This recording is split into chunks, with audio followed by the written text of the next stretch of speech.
Hey everybody, I'm out here on Lake Dillon in Summit County, Colorado, and I'm enjoying my sea kayak. As you can see there behind me, I'll show you the front here in a second. This is a Cedar Strip and fiberglass sea kayak I built 20 years ago, and I'm enjoying my anniversary on it here on the lake. It's seen a lot of wear and tear over the years, and it's time to give it some love. So for this shorter video version of the fine line between clever and stupid, I'm sorry, stupid and clever, I'm going to refinish my boat and make it look new again. So before we get in too deep here, I want to give you a little bit of the backstory on my boat. I had a friend take me out kayaking about 20 years ago in his plastic rotomolded kayak, and I loved it so much I went shopping for a kayak but couldn't really find one, and they were pretty expensive. One day I happened to be studying at a Borders bookstore, and just out of curiosity went to find their kayaking section and came across this book, The Strip Built Sea Kayak by Nick Schad. Okay, and I spent a little time with it and didn't study much that day, but bought the book and brought it home and decided I was going to build my own boat instead. Literally because I wanted a functional kayak and I was going to be cheap about it. The book convinced me that I could do this with minimal woodworking skills and just a few tools. Not only that, contained within this little book are full sets of plans for 3 different boats. They come in these tabulated forms of lofting tables where you can take numbers from the tables and put them on graph paper and actually build the outlines of the forms to build the boat. So needless to say, history was made. I went ahead and committed to doing that, had a great time building the boat. Now, this video is not going to be about building a boat from start to finish. The reason is there's no need to make a video like that because this guy, Nick Schad, the Obi-Wan Kenobi of kayak building, has his own YouTube site, his own website called GuillemontKayaks.com, and he's done an amazing smackdown job of showing the greatest detail in extensive videos of how to build the boat. The value of this video is going to be a testament, I hope, to this process, because you can build something, even kind of a shoddy workmanship, you can build something that's really fun, really useful, and then just to see how durable it is and how easy it is to refinish a boat. So the challenge of this video is to see what I could do with an old, beat up, neglected boat and revitalize it, make it look good again. Anyway, I hope you enjoy it, but check out GuillemontKayaks.com and Nick Schad's videos, and shout out to Nick. Thank you very much, sir. I appreciate everything that you've done for us. So I pulled up in a little cove here to kind of show you things outside the boat. I figured this looks better on the lake than in my garage. You can see areas on the end of the boat where that grayish rotting wood is coming through, where the fiberglass is broken down. But the bottom of the boat is really kind of beat up. And then here's some other ugliness parts. And taking a better inventory of kind of what I'm dealing with. I'm gonna have to take off the old shock cord and document here the changes that we're gonna make. Here's the top, of course. And look at that messy stuff, holy cow. Got some significant damage on the very end of the boat that's gonna have to be repaired in some way. In fact, I think water's been leaking in through there when it splashes up. You can really see the age and the wear and tear on the boat. This was an area that was actually poorly messed up the first time I glassed it. So I think that this boat is going to look better than it originally did, because I'm going to take my time, do a good job of fiberglassing. I think I was pretty cheap when I first did my first round, because I didn't have the money to buy extra epoxy, so I didn't really fill in the weave as deeply as I could have, and I didn't add additional epoxy to it like I should have. But there's a lot of rough spots here.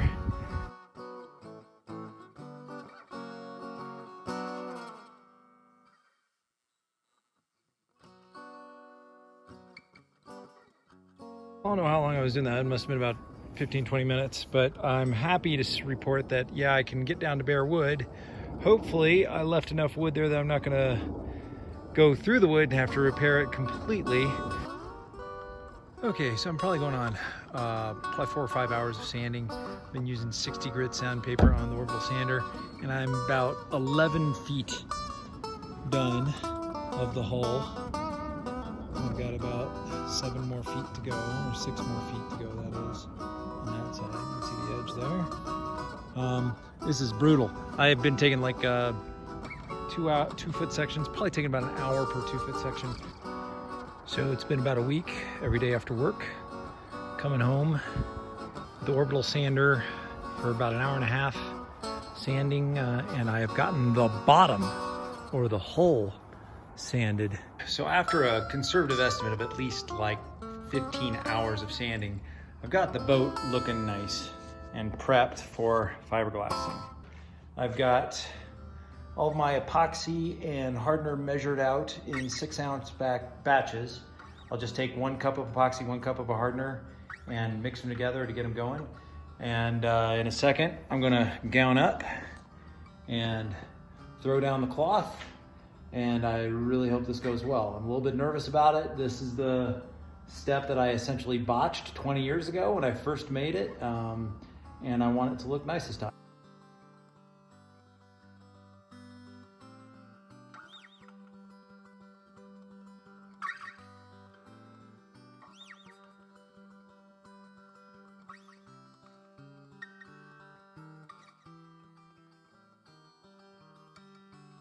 It is the day after I fiberglassed the hull in the first level and the first layer, and I gotta say that it came out really, really, really nice. I'm very, very happy with it. Now it's time to prep the deck to get the first layer of fiberglass on the deck, and here you can see my transition line came out pretty nice and tight. Now, something real quick about the forgiveness of this building technique. If you look carefully here, you can see the sun shining through gaps in the strips. But if you look on the inside, where that spot is, there's like a good, I don't know, 1/8 of an inch of epoxy and fiberglass on the inside that's sealing that off and making it watertight. So the epoxy and the fiberglass really does make the boat.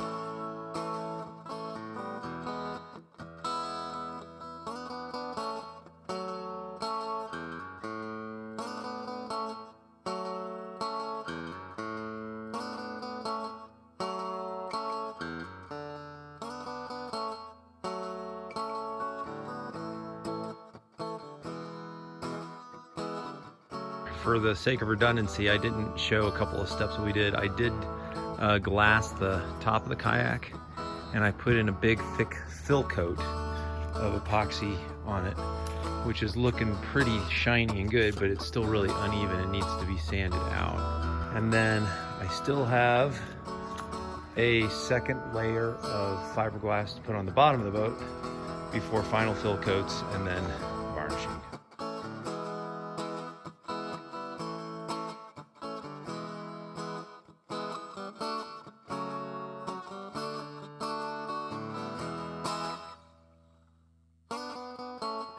So we're all prepped out for our last coat of fiberglass here on the bottom.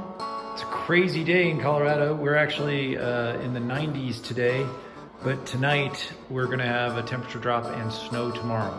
I'll probably leave the heaters in the garage all night just to keep the thing going, but here we go. Last opportunity to really mess something up.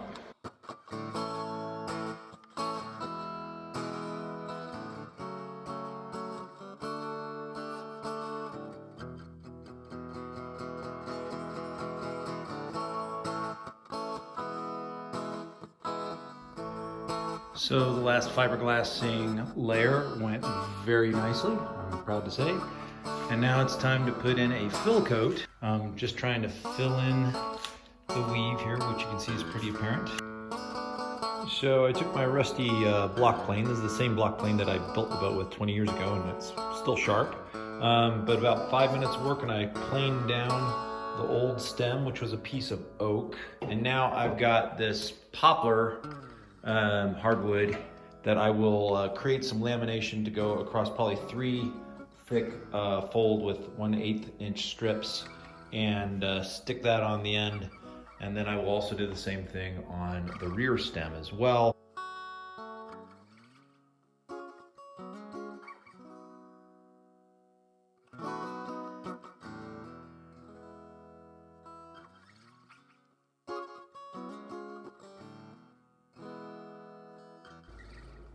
So I just started working on the rear stem here with my block plane. I just trimmed off the edges with the saw first. And it's really kind of funny in Nick Schaad's video. He reports this step as you just keep trimming away everything that's not kayak.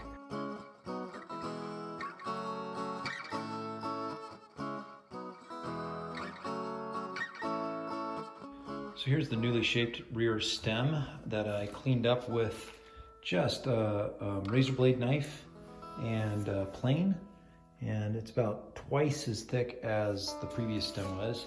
It's going to give it that nice white accent, and that'll be sanded up and cleaned up and fiberglassed soon. So I finally came around to decide what to do about the cockpit. If I really wanted to make the boat perfect, I would have cut out the whole coaming in the cockpit and rebuilt it completely, because as a result, I still have this schmutzy stuff in underneath where the cockpit meets the deck, and I'm gonna clean that up as best I can.